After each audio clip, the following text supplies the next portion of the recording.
Anyway, I was trending again, was where you were going with that, and I started, and we took a sidetrack. But I believe it was yesterday afternoon.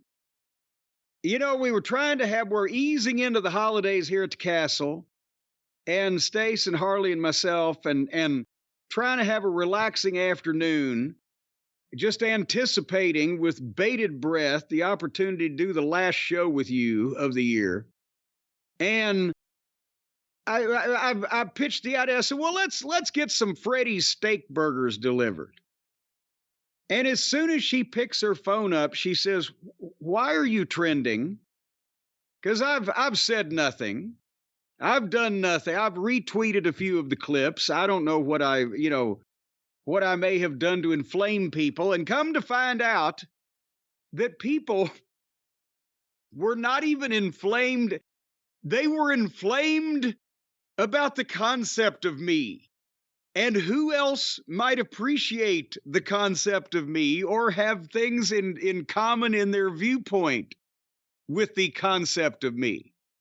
I'm trying to figure out how to describe this. I was trending on Twitter because someone else that those people apparently dislike as well put on Instagram the thumbnail picture of one of our YouTube clips. Have I gone through that goddamn procedure and laid that out as succinctly as possible? Almost succinctly, but you certainly laid it out. I guess what happened was the other day on Instagram, one of our guest artists, George Livinitis, who just had a baby, and is not going to name it John Larinitis. No, and that's not his last name either. And we say hello to George and his family who are listening right now in Australia.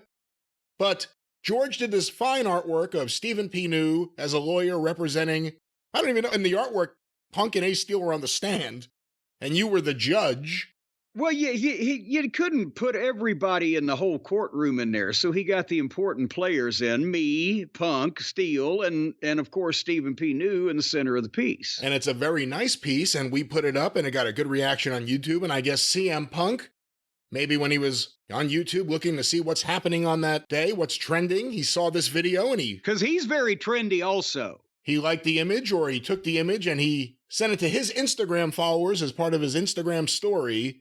And for some people, it was and he added a caption though that I thought was very, very apropos, saying this should be hanging in the Louvre. Yeah, thanks a lot, Punk. As soon as he did that, George raised his rate. Well, it had to happen sooner or later. I mean, $10 only goes so far, even in Australia. The image went out there, and to some people, it was a eureka moment. That, oh my God, he has the same lawyer as Jim Cornette.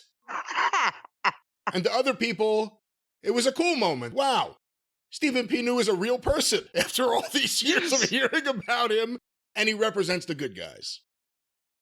And again, people lost their minds, what apparently little they have. I don't know, when you got that much helium in your head, I guess things float away easily. You turn your head sideways, your ear canal's big enough, boop, there goes your brain up into space, like a little kernel of popcorn. But they have somehow to figure out a way to dislike all of us at the same time. They have overlooked, first of all, Stephen, who's almost completely innocent in all this, but he hasn't gotten a lot of heat because he's done a variety of representation of wrestlers as individuals, as clients, as friends against the big corporations, as well as other small people, the everyday folks against big corporations. That's his line of work, and he generally makes his clients happy. But for some reason, the idea of Jim Cornette and CM Punk sharing some idea or concept or mutual friend or fucking viewpoint inflamed people to where they completely lost track of their fucking senses and somehow equated that to both of us having somehow become right-wingers. Jim hates the Bucks, and Punk hates the Bucks. It's the apocalypse! And it's insane. Now that Punk has gone back to the WWE, has he abandoned all of his principles? What? What the fuck? And said some guy said, well, this could be a career killer for Punk. Like anybody that he goes out in front of in any of those WWE shows are gonna have a fucking clue what the fuck he was referring to begin with, or even know he referred to it. They're just there to see CM Punk because he's a superstar, you fucking morons. And by the way, this is the most popular wrestling podcast ever, and AEW is losing fans. You should shut up about it. It'll kill his career. It'll help his career, if anything. Good Lord. And I mean, again, I just dismiss, I tolerate with laughter and condescension. People, he's racist, he's sexist, he's homophobic, he's an asshole. Because only idiots believe that. They don't listen to the program. Well, the asshole part, I might own up to some of that. But calling me a right-winger, they've gone too far, Brian. They've gone too far, especially in support of who they're allegedly supporting, because they're Buckaroos fans and they're AEW fans and they're fans of all the people that we fucking blister. And we say bad things about their favorite wrestlers. And they're the ones that are either fanatical in some right-wing way. The Buckaroos are the religious fanatics. The Khans gave money to fucking Trump. So did Jericho. And his wife went to the insurrection and bragged about it on Facebook. But Punk and I are somehow in this fucking ilk. Well, how do they get it? Where do they get it? Well, the problem is Jericho donating money and the Khans donating money. These aren't things they brag about. These are things that people find through public records, because you have to make this public what's donated to a politician. The Bucks have made their views pretty obvious in the past. All you and Punk have done is a podcast talking about your ultra-liberal views and wear t-shirts for trans rights and gay rights and women's rights on television. Other than that, you guys are ultra-right-wingers, the likes of which we haven't seen since Jerry Falwell. Have never been seen before. Falwell was a liberal. That pinky commie. Pinky commie, Jerry Falwell, really? That should have been a goddamn gimmick, too, in the 60s during the Cold War, a pinky commie. Maybe even that would have been, you know what? That was the manager's name, the girl manager, Pinky Commie. And there's General Commie with his manager, Pinky Commie. Anyway, so then I trended for however long, and Punk trended, and people called for the end of his career. He's the hottest star in business and will continue to get hotter. We're apparently the hottest podcast in business. We'll continue to get hotter. Check out the views on YouTube for Jim Cornette on smart appliances versus anybody else talking about shit that nearly claimed all their lives. I saw someone send a picture out. It was the most ridiculous thing. It was, I guess, from Punk going to NXT or the Performance Center or whatever. If they're the same thing or different, I don't even know. But he was there and he took pictures with various talent, some of the women. And it was a picture of all the women and it said, "See, no men. No men." Like he's there as a predator. I mean, this is how sick some of these people are. What's he supposed to say? "I'm sorry, Nikita, I've hit my photo quota for the day for women. I can't take any more." It's insane. Well, and again, do the people think that he was going up to them and say, "Could I have my picture taken with you, new trainee Rosie Dozy?" And maybe he did. Who knows? Maybe he did want a picture with one or two people. He probably never met these. These are brand new fucking NXT. I can understand if it's the main roster, but he probably hasn't met these people before. They were probably asking for him for a picture, because when a talent on the roster of his level and or magnitude of him comes down to visit and do that, normally he doesn't go around asking the talent to take pictures with him. When he first meets them, it's the other way around. "Ooh, could I have a picture taken with you, CM Punk?"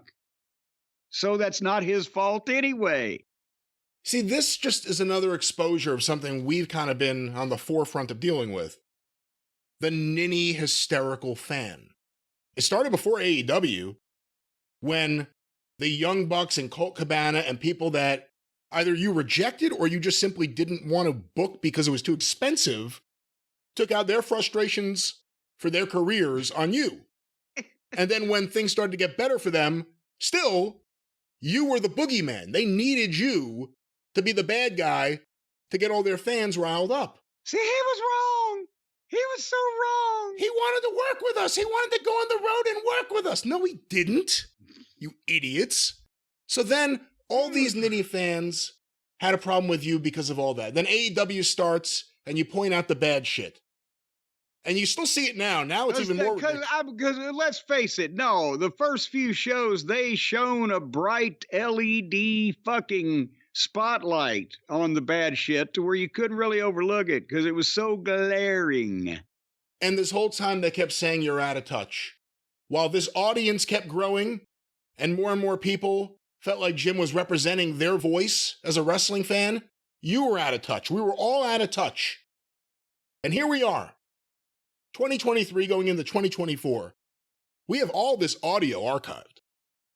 Where were we wrong? Where was this show or the experience ever wrong in telling you what was going to happen and the reality of it? And this audience keeps growing. Out of touch. Are the Young Bucks in touch right now? Are the Young Bucks hysterical fans in touch? Or are they out of touch with reality? Who's more popular right now, Jim Cornette or the Young Bucks? They're out of touch. Go look at their YouTube numbers. Go look at their YouTube. There's a reason they've abandoned their YouTube show. We run them off of YouTube like scalded dogs. All we saw was assholes and elbows of the buckaroos as they bonsai'd off the YouTube channel. So when people want to talk about out of touch and everything, and people can complain on Twitter about you, the audience loving you is 3 times as large on just Twitter alone. And what's more out of touch? People who are consistent and time proves them to be correct?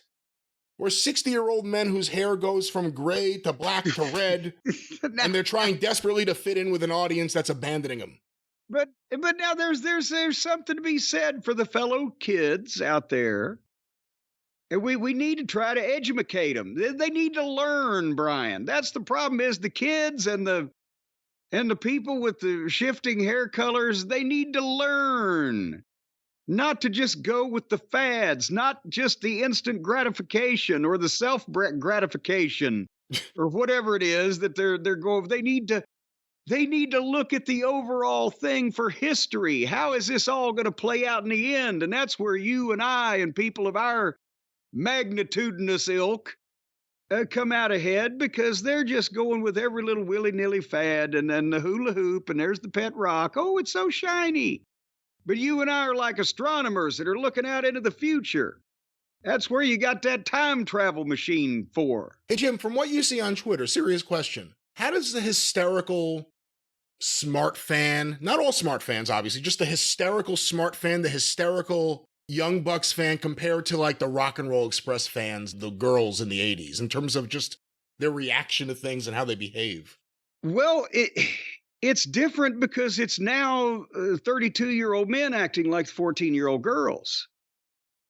And so I mean, there's similar behavior, but with a vastly different demographic. Does that make any sense? But in all honesty, I understood the 80s fans or the 80s young fans, Rock and Roll Express fans, better than I do these current fans today because those girls weren't smart to the business. They thought that here's these cute guys that we like and we have their poster and it's like any other rock and roll teen idols or movie idols, whether James Dean or goddamn whatever the fuck in any era, right? Frank Sinatra was a teen idol one time in his career. Very big with the Bobby Soxers. The Bobby Soxers. So the point is, it wasn't a new phenomenon and it happened in wrestling.